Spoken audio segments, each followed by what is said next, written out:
नमस्कार दर्शकों, आप देख रहे हैं न्यूज़ टुडे, जिसमें हर खबर है ज़रूरी और हर विश्लेषण है खास। बात करते हैं मुख्य सुर्खियों की। केंद्रीय विज्ञान एवं प्रौद्योगिकी मंत्री ने शासन व्यवस्था में अंतरिक्ष प्रौद्योगिकी की भूमिका पर प्रकाश डाला। अंतर्राष्ट्रीय महिला दिवस, महिलाओं के विकास से महिलाओं के नेतृत्व वाले विकास तक। प्रधानमंत्री ने महिला सशक्तिकरण में एआई की भूमिका पर प्रकाश डाला। केंद्र सरकार ने प्लेटफॉर्म वर्कर्स से औपचारिक मान्यता के लिए ई श्रम पोर्टल पर पंजीकरण करने का आग्रह किया। मध्य प्रदेश का माधव राष्ट्रीय उद्यान भारत का 58वां टाइगर रिजर्व घोषित किया गया। चलिए खबरों की चर्चा विस्तार से करते हैं और नजर डालते हैं आज की पहली मुख्य खबर पर।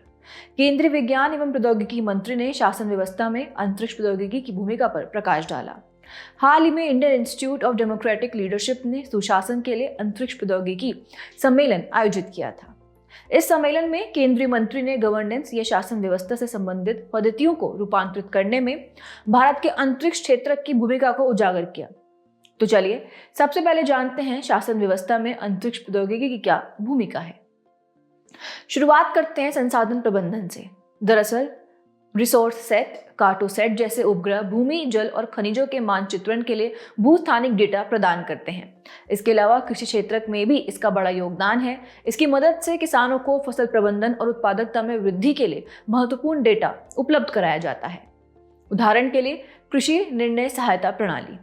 अगर हम वनों की बात करें तो IRS उपग्रह वन क्षेत्र, वनाग्नि आदि के मानचित्रण में भारतीय वन सर्वेक्षण को सहायता प्रदान करते हैं। वहीं अवसंरचनात्मक परियोजनाओं में भी अंतरिक्ष प्रौद्योगिकी का बेहतरीन उपयोग हो रहा है। पीएम गति शक्ति योजना अंतरिक्ष आधारित स्थानिक नियोजन टूल्स यानी स्पेशल प्लानिंग टूल्स और इसरो की इमेजरी सुविधा का उपयोग करके भारतमाला, सागरमाला आदि सहित विविध मंत्रालयों की अवसंरचना परियोजनाओं का एकीकरण करती है। सिर्फ संसाधन ही नहीं बल्कि सामाजिक क्षेत्र में भी अंतरिक्ष प्रौद्योगिकी का प्रभाव देखने को मिल रहा है। अंतरिक्ष तकनीक जैसे इसरो के हेल्थ क्वेस्ट का उपयोग करके स्वास्थ्य सेवाओं की गुणवत्ता में वृद्धि की जा रही है। वहीं एजुसेट के माध्यम से दूरस्थ क्षेत्रों में लाइव लेक्चर, इंटरैक्टिव लर्निंग जैसे टेली शिक्षा को बढ़ावा दिया जा रहा है। आपदा प्रबंधन को देखें तो इसरो का राष्ट्रीय आपदा प्रबंधन डेटाबेस पोर्टल आपातकालीन प्रबंधन में सहायता के लिए GIS आधारित आंकड़ों के राष्ट्रीय भंडार के रूप में कार्य करता है। वहीं सुरक्षा के क्षेत्र में GSAT-7 और रीसेट संचार एवं देश की सीमा की निगरानी को सुनिश्चित करते हैं। साथ ही 2019 का मिशन शक्ति कार्यक्रम भारत की अंतरिक्ष से संबंधित रक्षा क्षमताओं का एक बेहतरीन उदाहरण है। पारदर्शिता और जवाबदेही की बात करें तो वित्त वर्ष 2016-17 से मनरेगा परिसंपत्तियों की जियो टैगिंग के लिए अंतरिक्ष प्रौद्योगिकी का उपयोग किया जा रहा है। भारत के अंतरिक्ष क्षेत्र को उच्च स्तरीय अंतरिक्ष अन्वेषण के लिए सीमित राष्ट्रीय संसाधनों को आवंटित करने के लिए आलोचना का सामना करना पड़ रहा है। हालांकि अंतरिक्ष क्षेत्र आधारित तकनीक की मदद से सुशासन को सशक्त बनाकर सामाजिक आर्थिक प्रगति को सुनिश्चित करने में काफी मदद मिल रही है। चलिए बढ़ते हैं अगली मुख्य खबर की ओर। अंतर्राष्ट्रीय महिला दिवस महिलाओं के विकास से महिलाओं के नेतृत्व वाले विकास तक। महिलाओं के नेतृत्व वाले विकास यानी WLD का उद्देश्य महिलाओं को नेतृत्वकारी भूमिका निभाने, विकास के लिए एजेंडा निर्धारित करने, नवाचार को आगे बढ़ाने और सबसे आगे रहकर नीतियों को आकार देने के लिए सशक्त बनाना है। महिलाओं के नेतृत्व वाले विकास WLD के महत्व को देखें तो इनमें पहला है समावेशी गवर्नेंस। यह शासन व्यवस्था के सभी स्तरों पर आर्थिक, सामाजिक और राजनीतिक प्रगति को सक्रिय रूप से आकार देने एवं आगे बढ़ाने के लिए महिलाओं की क्षमता को दिशा प्रदान करता है। दूसरा है लैंगिक समानता। यह लैंगिक रूढ़िवादिता को तोड़कर और लैंगिक असमानता को बनाए रखने वाले मानदंडों को खारिज करके पीढ़ियों से मौजूद असमानता को समाप्त करता है। आपको बता दें कि विश्व आर्थिक मंच द्वारा जारी ग्लोबल जेंडर गैप इंडेक्स 2024 में भारत 146 देशों में से 129वें स्थान पर है। तीसरा है आर्थिक विकास। भारत सरकार के 2047 तक विकसित भारत विजन को प्राप्त करने में महिलाओं की भूमिका को रेखांकित किया गया है। राष्ट्रीय परिवार स्वास्थ्य सर्वेक्षण अध्ययन के अनुसार लैंगिक समानता को बढ़ावा देने से भारत की GDP में संभावित रूप से 30% की वृद्धि हो सकती है। इसके अलावा उद्यमिता विकास की दृष्टि से देखें तो महिलाओं में उद्यमिता को बढ़ावा देना, जिसमें अनुसूचित जाति और अनुसूचित जनजाति व आदिवासी महिलाएं भी शामिल हैं। आइए महत्व के बाद अब ये जानते हैं कि महिलाओं के नेतृत्व वाले विकास से कौन कौन सी चुनौतियां जुड़ी हुई हैं। पहला है जलवायु परिवर्तन। यह कार्य भागीदारी, स्वास्थ्य, खाद्य सुरक्षा, परिवार आदि को प्रभावित करके महिलाओं के नेतृत्व वाले विकास को बाधित करता है। दूसरा है लैंगिक डिजिटल विभाजन। मोबाइल जेंडर गैप 2021 रिपोर्ट के अनुसार भारत में केवल 15% महिलाओं के पास इंटरनेट तक पहुंच है। वहीं शिक्षा को देखें तो दुनिया भर में महिलाओं की औसत साक्षरता दर 79.9% है, जबकि भारत में महिलाओं की साक्षरता दर 62.3% है। इसके अलावा अन्य चुनौतियों में कम महिला श्रम बल भागीदारी दर, मानसिक स्वास्थ्य, प्रजनन स्वास्थ्य, घरेलू हिंसा आदि शामिल हैं। चलिए अब महिलाओं के नेतृत्व वाले विकास के लिए शुरू की गई पहले भी जान लेते हैं। महिलाओं के आर्थिक प्रतिनिधित्व के सशक्तिकरण और प्रगति के लिए G20 गठबंधन यानी G20 एम्पावर शिखर सम्मेलन गांधीनगर गुजरात में आयोजित किया गया। यह निजी क्षेत्र में महिला नेतृत्व एवं सशक्तिकरण में तेजी लाने पर केंद्रित है। वहीं नारी शक्ति वंदन अधिनियम 2023 लोकसभा, राज्य विधानसभाओं और दिल्ली विधानसभा में महिलाओं के लिए कुल सीटों की 1/3 सीटें आरक्षित करने का प्रावधान करता है और जल जीवन मिशन के तहत स्वच्छ नल से जल आपूर्ति प्रदान किया जा रहा है। इसमें नियोजन, निर्णय लेने, कार्यान्वयन और निगरानी में महिलाओं को केंद्र में रखा गया है। इसके अलावा प्रधानमंत्री उज्ज्वला योजना खाना पकाने का स्वच्छ ईंधन प्रदान करती है। इसके परिणाम स्वरूप पर्यावरण और महिलाओं के स्वास्थ्य में सुधार हुआ है। प्रधानमंत्री ने महिला सशक्तिकरण में एआई की भूमिका पर प्रकाश डाला। प्रधानमंत्री ने अपने संबोधन में कहा कि एआई महिलाओं के लिए नए अवसर पैदा कर रहा है तथा साथ ही उनके जीवन को आसान बनाने में भी मदद कर रहा है। चलिए सबसे पहले महिला सशक्तिकरण के लिए एआई की भूमिका जानते हैं। सबसे पहले व्यापक पैमाने पर व्यक्तिगत कौशल विकास प्रदान करना। कौरसेरा जैसे प्लेटफॉर्म एआई अनुकूलित पाठ्यक्रम जैसे कोडिंग, डेटा विश्लेषण आदि प्रदान कर रहे हैं। इससे महिलाओं में कौशल की कमी को दूर करने में मदद मिल सकती है। दूसरा है आर्थिक सशक्तिकरण। एआई के जिम्मेदारीपूर्ण उपयोग से प्रतिभा पूल का विस्तार होता है, भर्ती प्रक्रिया में पूर्वाग्रह कम होता है, समावेशी संवाद को बढ़ावा मिलता है और कार्यस्थल पर सहयोग बेहतर होता है। स्वास्थ्य सेवा और कल्याण को देखें तो बेबीलोन हेल्थ सिम्टम चेकर जैसे एआई टूल्स स्तन कैंसर आदि जैसी बीमारियों का जल्द पता लगाने में सहायता करते हैं। इससे दूर दराज के क्षेत्रों में स्वास्थ्य सेवा तक पहुंच में सुधार किया जा सकता है। और आखिरी है सुरक्षा और संरक्षण। सेफ्टी पिन जैसे ऐप्स एआई का उपयोग करके सुरक्षित शहरी मार्गों का मानचित्रण करती है। इससे उत्पीड़न के जोखिम को कम किया जा सकता है, लेकिन एआई में महिलाओं के समक्ष कुछ चुनौतियां भी हैं, जैसे कि लैंगिक अंतर। ग्लोबल जेंडर गैप रिपोर्ट 2023 की माने तो दुनिया भर में जो लोग एआई के क्षेत्र में काम कर रहे हैं उनमें केवल 30% महिलाएं हैं। दूसरा, डिजाइन में पक्षपात। पीडब्ल्यूसी के अनुसार तकनीकी नौकरियों में महिलाओं की कम भागीदारी यानी 1/3 से भी कम भागीदारी के कारण एआई समाधान उनकी आवश्यकताओं को पूरी तरह से हल नहीं कर सकते हैं। इसके अलावा है धारणा अंतराल। पीडब्ल्यूसी के अनुसार 24% महिलाओं को लगता है कि एआई का उनके काम पर प्रभाव नहीं पड़ेगा, जबकि ऐसा मानने वाले पुरुषों का आंकड़ा 20% है। इतना ही नहीं, गोपनीयता का भी जोखिम है। एआई द्वारा डेटा उपयोग को लेकर भी चिंताएं विद्यमान हैं, जैसे कि 2021 में यूनाइटेड किंगडम के एक अध्ययन में पाया गया था कि महिलाओं के स्वास्थ्य संबंधी ऐप संवेदनशील डेटा लीक कर रहे हैं।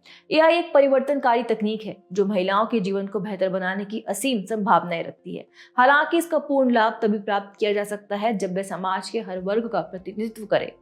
चलिए अब एआई में लैंगिक विविधता बढ़ाने के तरीके जान लेते हैं। पहला है स्टेम, विज्ञान, प्रौद्योगिकी, इंजीनियरिंग और गणित शिक्षा का समर्थन। महिलाएं एआई लीडर्स को आगे लाना चाहिए ताकि वे अन्य महिलाओं को प्रेरित कर सके और रूढ़ियों को चुनौती दे सकें।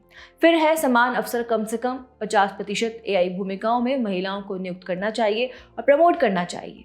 इसके अलावा है मेंटरशिप। एआई करियर में महिलाओं को मार्गदर्शन और समर्थन प्रदान करना चाहिए। और आखिरी है समान वेतन।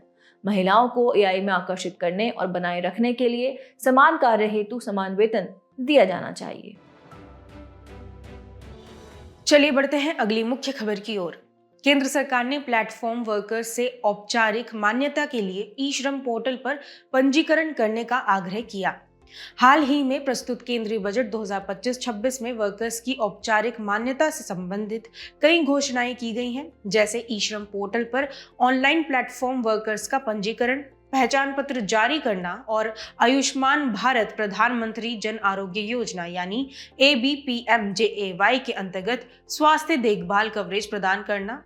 हालांकि बजट में किए गए प्रावधानों के शीघ्र क्रियान्वयन के लिए श्रम एवं रोजगार मंत्रालय शीघ्र ही योजनाएं शुरू करेगा, जिससे पंजीकरण कराने से वर्कर्स को लाभ प्राप्त करने में मदद मिलेगी। आइए गिग और प्लेटफॉर्म वर्कर्स के बारे में भी जान लेते हैं। गिग वर्कर्स से आशय एक ऐसे व्यक्ति से है जो पारंपरिक नियोक्ता कर्मचारी संबंधों के दायरे से बाहर रहते हुए कार्य करता है या कार्य व्यवस्था में भाग लेता है और ऐसे कार्य से आय अर्जित करता है।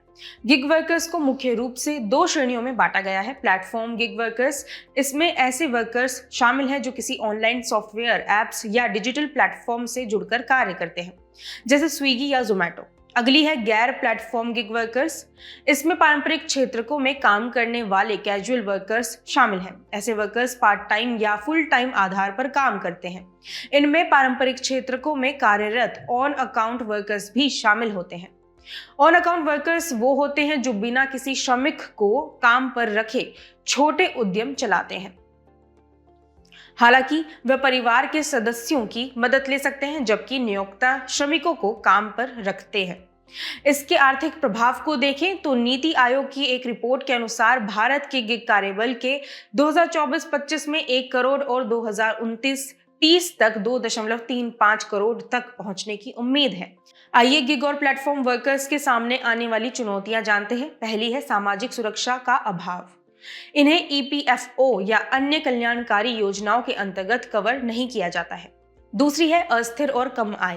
प्लेटफॉर्म द्वारा अनुचित रूप से अत्यधिक कमीशन चार्ज करना, प्लेटफॉर्म द्वारा ID को मनमाने ढंग से निष्क्रिय करना, रेटिंग के आधार पर अवसरों की उपलब्धता आदि।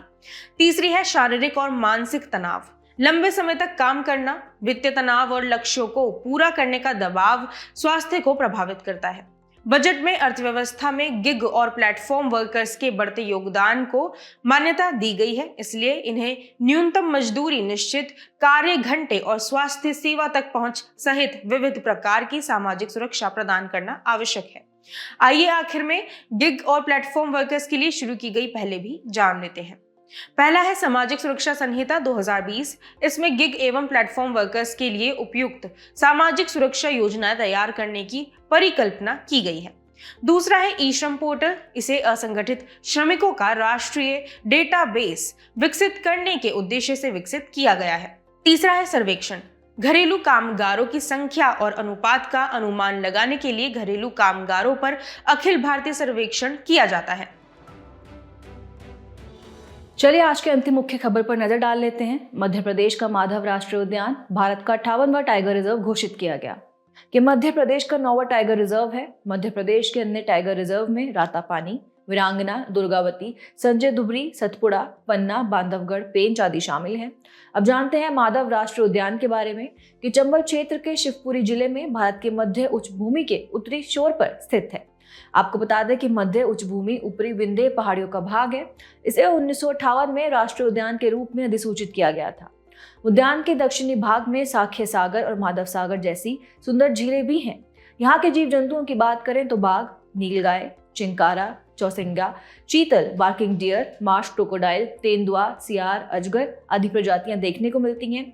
वहीं वनस्पति में उत्तरी उष्णकटिबंधीय शुष्क पर्णपाती मिश्रित वन और शुष्क कांटेदार वन बहुतायत में देखने को मिलते हैं। साथ ही यहाँ पाई जाने वाली वृक्ष प्रजातियों में मुख्य रूप से करधई वृक्ष अधिक पाए जाते हैं। तो चलिए अब समझते हैं भारत में टाइगर रिजर्व घोषित करने की प्रक्रिया को। राज्य सरकारें वन्य जीव संरक्षण अधिनियम 1972 की धारा 38B के प्रावधानों के अनुसार टाइगर रिजर्व अधिसूचित करती हैं। इसके लिए राष्ट्रीय बाघ संरक्षण प्राधिकरण NTCA से सलाह ली जाती है। इसके तहत सबसे पहले राज्य सरकार से प्रस्ताव प्राप्त होता है। फिर वन्य जीव संरक्षण अधिनियम 1972 की धारा 38B के अंतर्गत NTCA विस्तृत विवरणों की मांग करते हुए अपनी सैद्धांतिक मंजूरी देता है और NTCA समुचित जांच के बाद राज्य को प्रस्ताव की सिफारिश करता है और आखिर में राज्य सरकार संबंधित क्षेत्र को टाइगर रिजर्व के रूप में अधिसूचित करती है। चलिए आगे बढ़ते हुए बाघों के संरक्षण के लिए भारत द्वारा और वैश्विक स्तर पर किए जा रहे प्रयास भी जान लेते हैं। पहला है प्रोजेक्ट टाइगर। ये पर्यावरण, वन और जलवायु परिवर्तन मंत्रालय यानी MOEFCC की एक केंद्र प्रायोजित योजना है। ये बाघों के पर्यावास वाले राज्यों को सहायता प्रदान करती है। दूसरा है टाइगर रिजर्व को conservation assured tiger standards CATS की मान्यता मिलना। दिसंबर 2023 तक भारत के कुल 23 टाइगर रिजर्वों को CATS मान्यता प्राप्त हो चुकी है। इसके अलावा इंटरनेशनल बिग कैट अलायंस को देखें तो भारत द्वारा शुरू की गई इस पहल का उद्देश्य बड़े विडाल वंशियों और उनके पर्यावासों का संरक्षण करना है। अगला है ग्लोबल टाइगर रिकवरी प्रोग्राम। ये 2010 में ग्लोबल टाइगर पहल के तहत विकसित हुआ था। इसे विश्व बैंक द्वारा शुरू किया गया था ताकि बाघों के पर्यावासों को बेहतर बनाया जा सके। और आखिरी है टाइगर्स अलाइव इनिशिएटिव। ये WWF यानी वर्ल्ड वाइल्ड लाइफ फंड की पहल है। इसका उद्देश्य वनों में बाघों की संख्या को दोगुना करना है। अंत में बाघ यानी पैंथेरा टाइग्रिस के बारे में बात कर लेते हैं। ये उष्णकटिबंधीय वन, सदाबहार वन, वुडलैंड्स, मैंग्रोव दलदल, घास के मैदान, सवाना जैसे विभिन्न पर्यावासों में पाए जाते हैं। ये सभी एशियाई विडाल वंशों में सबसे बड़ा बाघ है। ये शिकार की गंध की बजाय मुख्य रूप से अपनी देखने की क्षमता और शिकार की हलचल एवं आवाज के जरिए शिकार करता है। ये एकांतवासी होते हैं, हालांकि मादाएं अपने शावकों के साथ रहती हैं। इतना ही नहीं, ये रात्रिचर प्राणी है और घात लगाकर शिकार करता है। साथ ही अच्छे तैराक होते हैं और अपने शिकार को डुबाने की क्षमता रखते हैं। संरक्षण की बात करें तो ये IUCN के अंतर्गत एंडेंजर्ड व साइट्स के परिशिष्ट 1 और वन्यजीव संरक्षण अधिनियम 1972 के तहत अनुसूची 1 में सूचीबद्ध है। चलिए बढ़ते हमारे खास सेगमेंट सुर्खियों में रहे व्यक्तित्व की तरफ। आज हम बात करेंगे अम्मू स्वामीनाथन जी की। आपको बता दें कि संविधान सभा की महिला सदस्यों का जीवन और योगदान पुस्तक में वर्णित 15 महिलाओं में से एक श्रीमती अम्मू स्वामीनाथन जी को उनके योगदान के लिए याद किया गया। ये भारत के संविधान का मसौदा तैयार करने में उनकी भूमिका के प्रति विधि एवं न्याय मंत्रालय की ओर से एक श्रद्धांजलि है। उनका जन्म केरल के पलक्कड़ में हुआ था और उन्हें प्यार से अम्मुकुट्टी कहा जाता था। उनकी राजनीतिक करियर को देखें तो 1942 के भारत छोड़ो आंदोलन के दौरान उन्हें गिरफ्तार किया गया था। साथ ही 1946 में उन्हें मद्रास से संविधान सभा के लिए चुना गया था। उनके प्रमुख योगदानों को जाने तो उन्होंने जातिगत प्रथा को चुनौती दी। उन्होंने स्वयं को शूद्राची कहकर उच्च जातीय गर्व को चुनौती दी थी। माना जाता है कि उन्होंने 1917 में एनी बेसेंट के साथ मिलकर विमेंस इंडिया एसोसिएशन यानी WIA की स्थापना भी की थी। इसका उद्देश्य महिलाओं के आर्थिक अधिकारों और मताधिकार के लिए संघर्ष करना था। हम अम्मू स्वामीनाथन जी से समानता, न्याय, साहस, समानुभूति जैसे जीवन मूल्य सीख सकते हैं।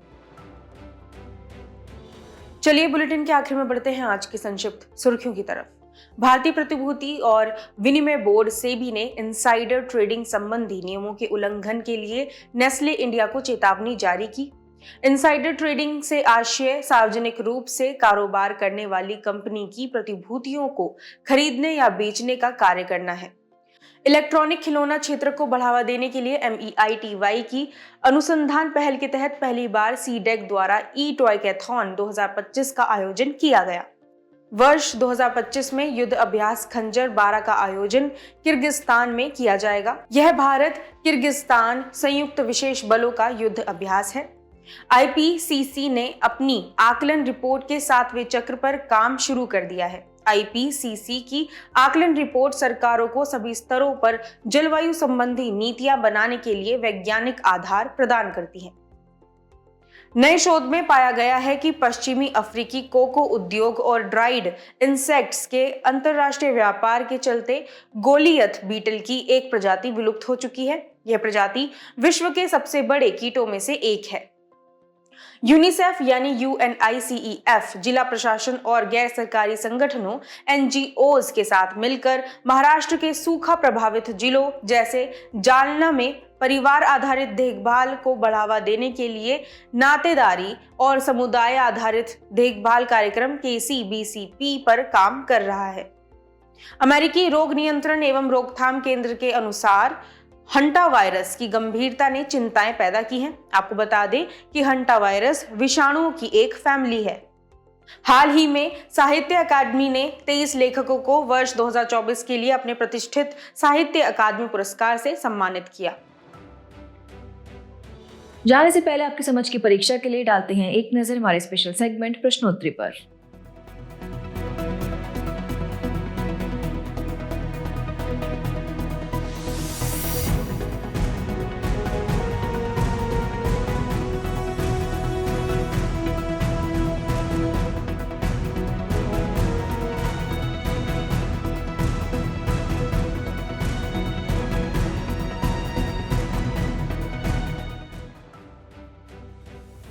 हमसे जुड़ने के लिए आपका धन्यवाद। उम्मीद है न्यूज़ टुडे का यह बुलेटिन आपको पसंद आया होगा। न्यूज़ टुडे की PDF को डाउनलोड करने के लिए और आज के क्विज के उत्तर के लिए डिस्क्रिप्शन में दिए गए लिंक्स पर क्लिक कीजिए।